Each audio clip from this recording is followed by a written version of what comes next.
Olá pessoal, eu me chamo Elizabeth Mustafa e hoje nós vamos dar continuidade ao estudo de História do Brasil com auxílio do nosso livro Brasil, Coração do Mundo, Pátria do Evangelho, de Psicografia do Chico Xavier, por Humberto de Campos.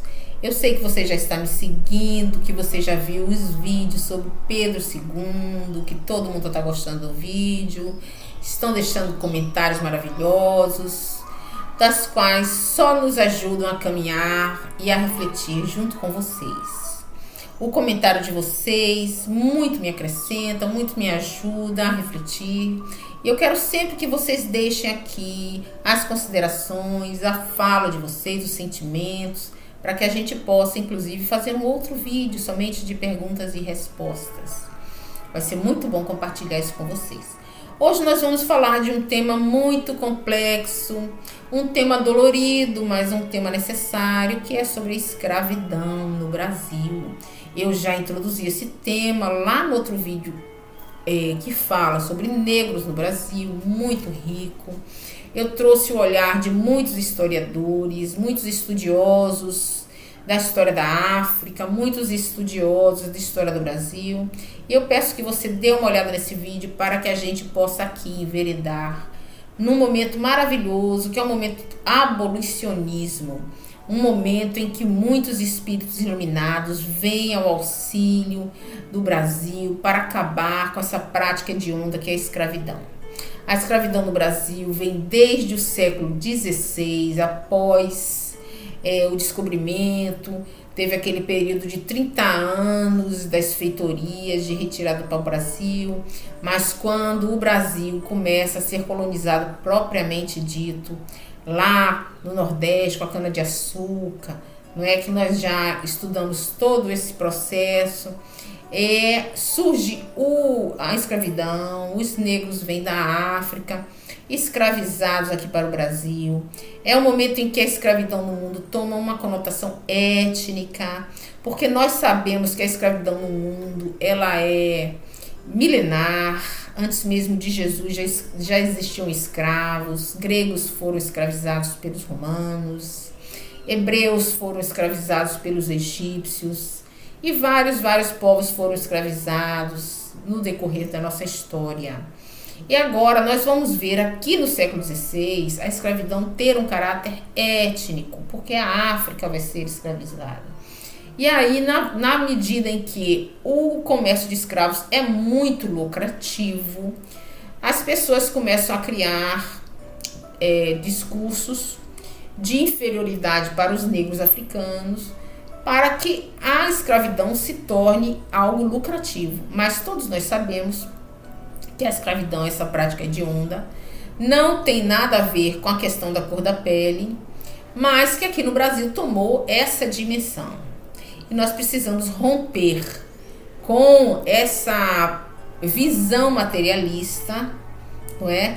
Precisamos perceber que somos espíritos em evolução e que se estamos momentaneamente numa encarnação dolorosa, fruto da nossa própria escolha no caminhar das reencarnações, estamos apenas colhendo os frutos daquilo que plantamos.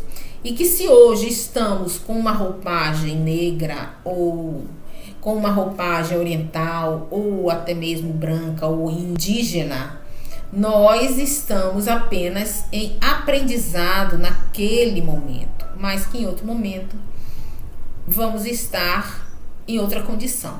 Então, às vezes nós estamos em condição de oprimidos e às vezes nós estamos em condição de opressores. É por isso que muitas pessoas ainda sofrem, não é? Muitas pessoas ainda estão sofrendo preconceitos, porque em outros momentos da história foram aqueles que causaram dor ao semelhante e retornam nessa nova vida com este compromisso espiritual de resignação do seu passado delituoso. Tem uma fala de Chico Xavier muito interessante, que ele conversa com as pessoas e dizendo que muitos que estão aqui no planeta Terra viemos do umbral. Como é esse umbral? Esse umbral é um local de sofrimento, não é? É um local de dor, de pessoas que estão ali sofrendo demais. É descrito lá no livro Nosso Lar, de André Luiz, que André Luiz passa nesse local de grande sofrimento. E que muitos brasileiros, muitos que vieram para o Brasil em redenção espiritual, viemos lá do umbral. E se viemos lá do umbral, é porque viemos realmente de uma zona de muito sofrimento. Então, resta-nos agradecer a Deus a oportunidade de redenção. E estamos agora aqui, nesse novo momento de aprendizado. É por isso que eu convido você a ter este olhar maduro, espiritual, para que a gente compreenda o porquê sofremos, o porquê estamos nesse movimento de dor ainda no Brasil. No final do século XIX, nós vamos ver um grande movimento abolicionista em favor desses sofredores que estão aqui no Brasil. E aos poucos, a escravidão no Brasil vai se modificando, porque nós sabemos que ao final do mercantilismo, do primeiro momento do capitalismo comercial, daquele de acumulação de ouro e prata, esse momento em que as colônias vão gerar lucro e riqueza para as metrópoles, porque nós estamos vivendo colonialismo.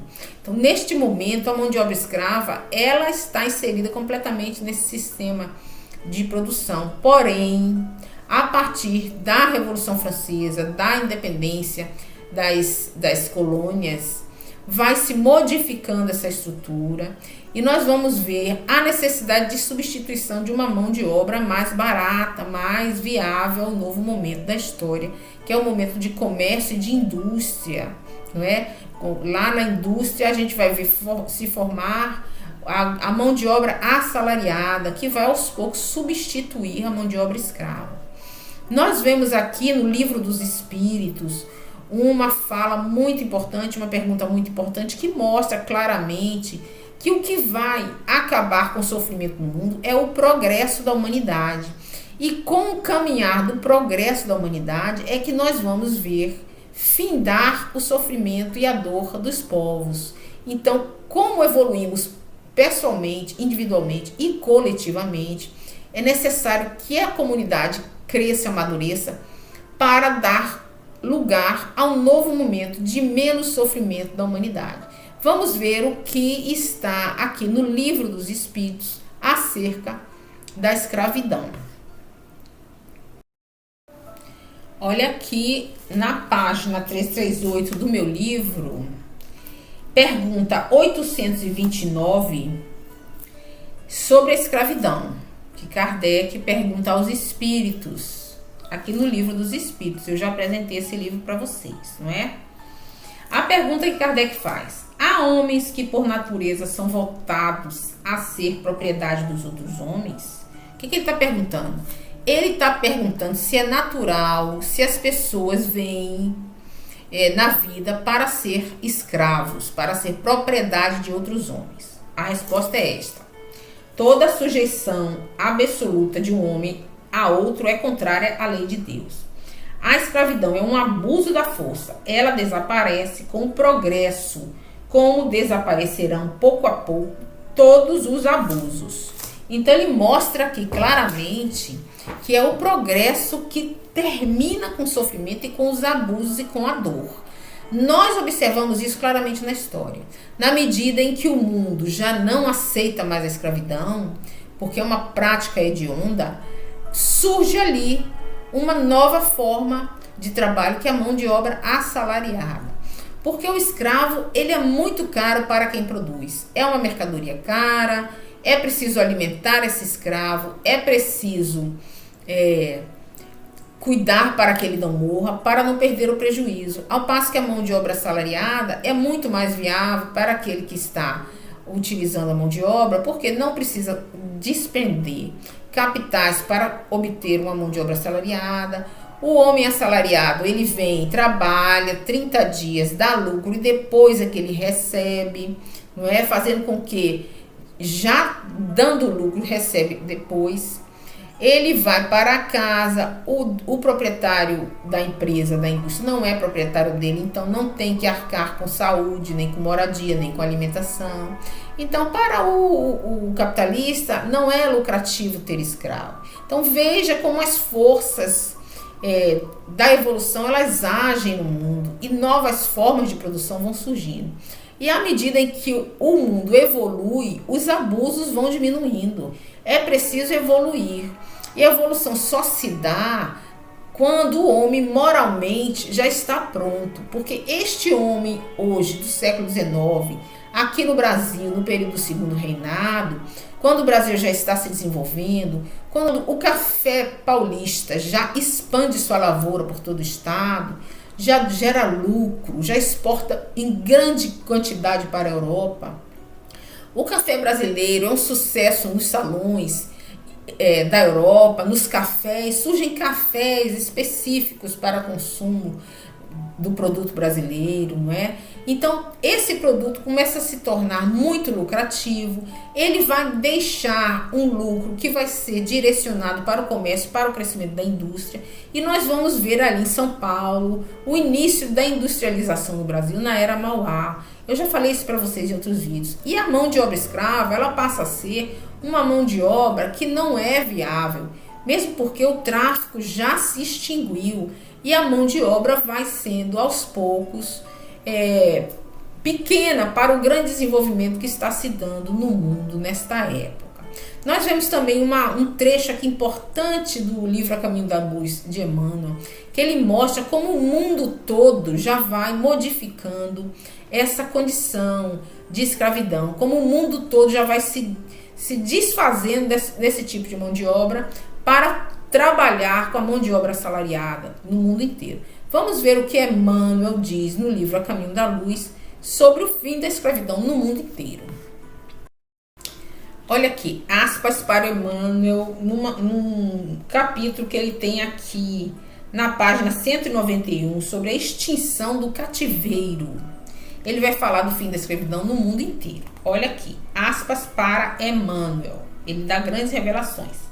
As decisões do Congresso de Viena, reprovando o tráfico de homens livres, encontraram funda repercussão em todos os países. Então, quer dizer, após o Congresso de Viena, que congresso foi esse? Foi o congresso que se reuniu na cidade de Viena para redesenhar o mundo a partir das guerras napoleônicas. Então, quando Napoleão perde o poder, quando ele vai ser exilado e acaba com as guerras napoleônicas, o mundo quer se redesenhar. E várias leis vão sendo traçadas nesse congresso. E uma delas é o fim do tráfico de escravos ao norte da linha do Equador. É uma determinação desse congresso. E aqui ele diz aqui, esse congresso encontra funda repercussão em todos os países. Então, todos os países vão seguir essa orientação. Em 1834, o parlamento inglês resolve abolir a escravidão em todas as colônias da Grã-Bretanha. Então, todas as colônias da Grã-Bretanha vão parar com o tráfico de escravos. Em 1850, o Brasil suprime o tráfico africano. Aqui no Brasil, Dom Pedro II declara o fim do tráfico. Na revolta de 1848, a França delibera a extinção do cativeiro em seus territórios. Quer dizer que a França também determina o fim da escravidão, porque a França é aquela que prega liberdade, igualdade e fraternidade. Então, já que se desenvolveu o iluminismo na França, é impossível agora manter essa contradição que é a escravidão, né? Em 1861, Alexandre II da Rússia declara livres todos os camponeses que trabalhavam sob o regime da escravidão. Então, também na Rússia a gente vai ver o fim da escravidão por Alexandre II, não é? De 1861 a 1865, uma guerra nefanda devasta o solo hospitaleiro dos estados americanos do norte na luta de secessão, que termina com a vitória de liberdade e das ideias progressistas da grande nação da América.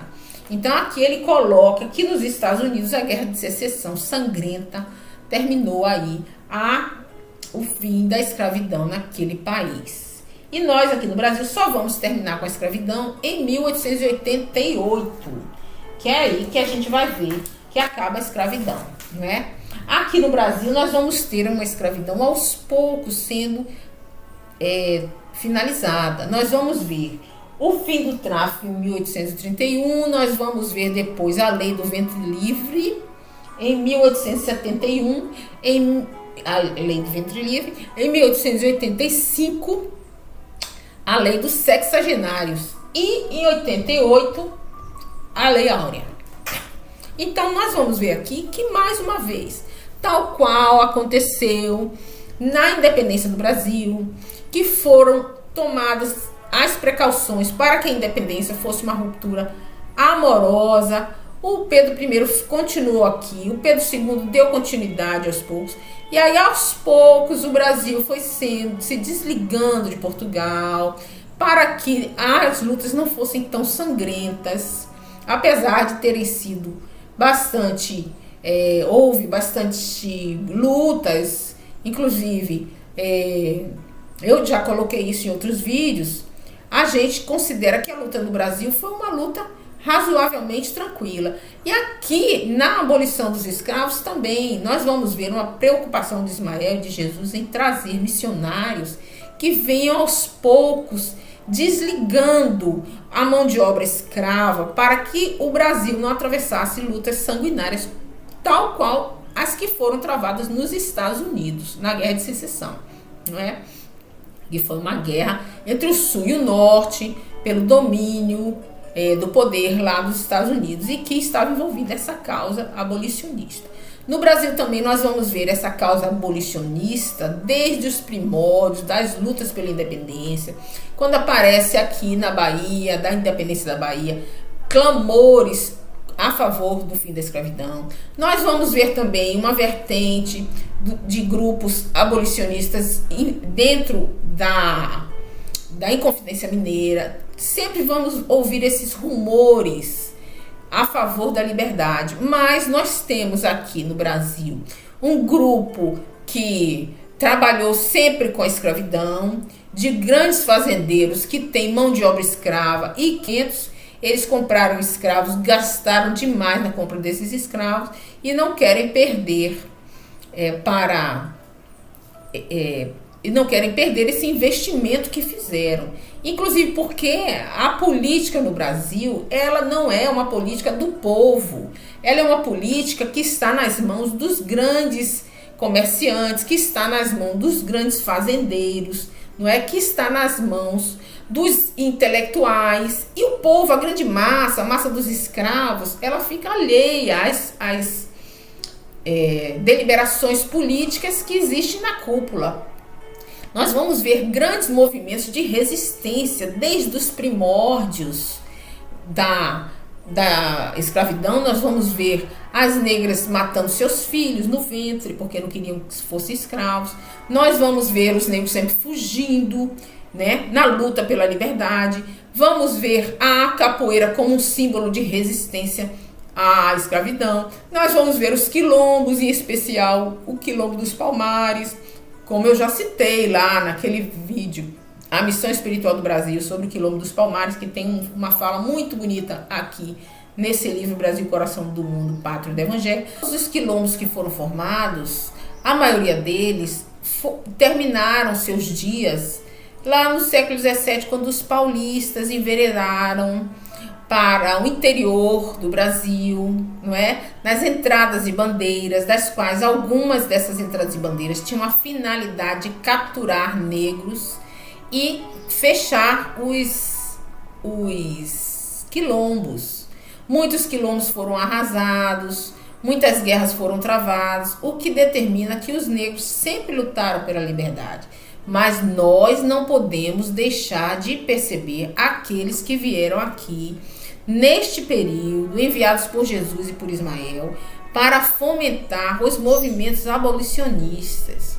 São eles muito importantes para nós. Nós já citamos Dr. Bezerra de Menezes, um grande político, deputado, que lutou pelo fim da escravidão. Nós vamos ver Castro Alves, nós vamos ver tantos outros aqui com o livro Brasil, Coração do Mundo, Pátria do Evangelho, trechos maravilhosos sobre essa questão.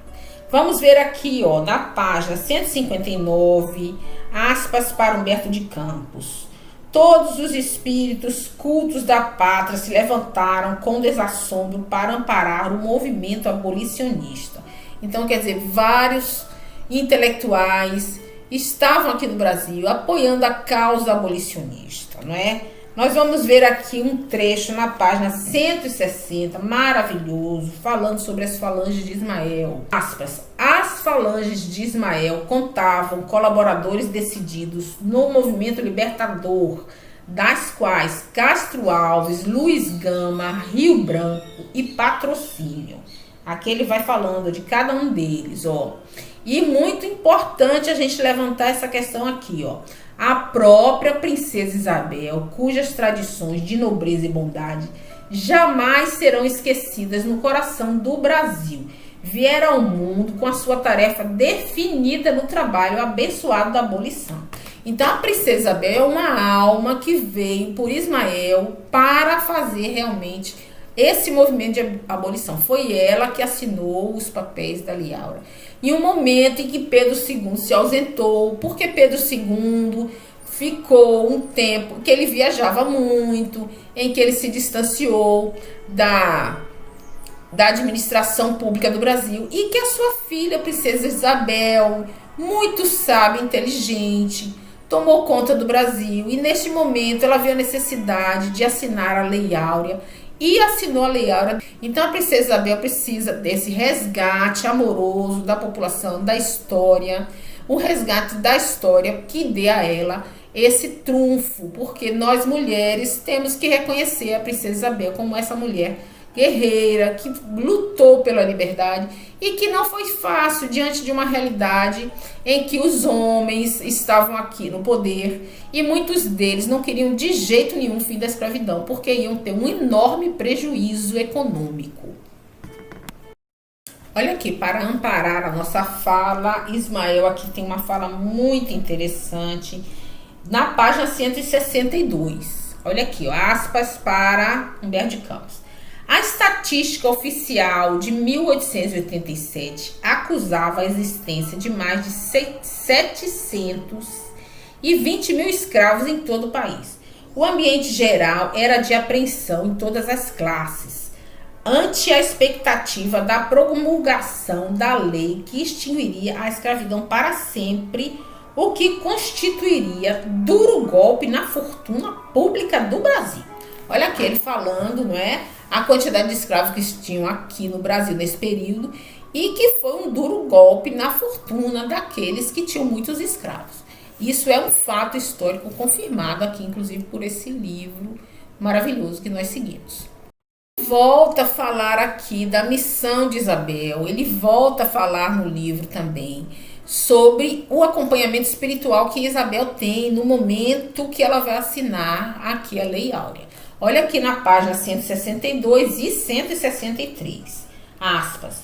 Os abolicionistas compreendem que lhes chegara a possibilidade maravilhosa. A 13 de maio de 1888 é apresentada à regente a proposta de lei para imediata extinção do cativeiro.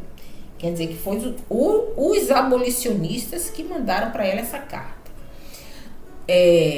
Lei que Dona Isabel, cercada de entidades angélicas e misericordiosas, sanciona sem hesitar, com a nobre serenidade do seu coração de mulher. Tá vendo que maravilha? O marco divino da liberdade dos cativos erguia-se na estrada da civilização brasileira, sem a maré incendiária da metralha e do sangue. Então, olha aí, foi feita o fim da escravidão no Brasil foi feito sem sangue nas ruas, não é? Então foi uma glória, foi um feito do Brasil que uma vitória para Ismael e para os emissários que vieram aqui finalizar a escravidão no Brasil. E nesse momento nós vamos ver a festa nas ruas de comemoração do fim da escravidão no Brasil. É um momento de muita alegria, todos os brasileiros estão nas ruas juntos, unidos, como nunca se viu em nenhum lugar do mundo. Aqui no Brasil, o fim da escravidão foi maravilhoso, um momento maravilhoso. Nós temos que comemorar sim o 13 de maio, Nós temos que comemorar sim o feito da nossa querida Princesa Isabel, e sem descartar que houveram lutas de resistência à escravidão, que houveram anos e anos de amargura, de sofrimento dessas pessoas que sofreram na dor, e que todos nós que estamos hoje aqui no Brasil caminhando juntos, muitos de nós fomos também escravos em outras vidas, vivemos também a dor da escravidão em outros momentos, e que hoje sabemos que é um hábito hediondo que não deve mais existir, não é? Nós vamos ficar felizes se cada dia mais o sofrimento das pessoas humilhadas ainda pelo trabalho, que ainda existe no mundo inteiro, sabendo que na evolução, nesse novo momento do mundo regenerado, com pessoas regeneradas, amorosas, fraternas,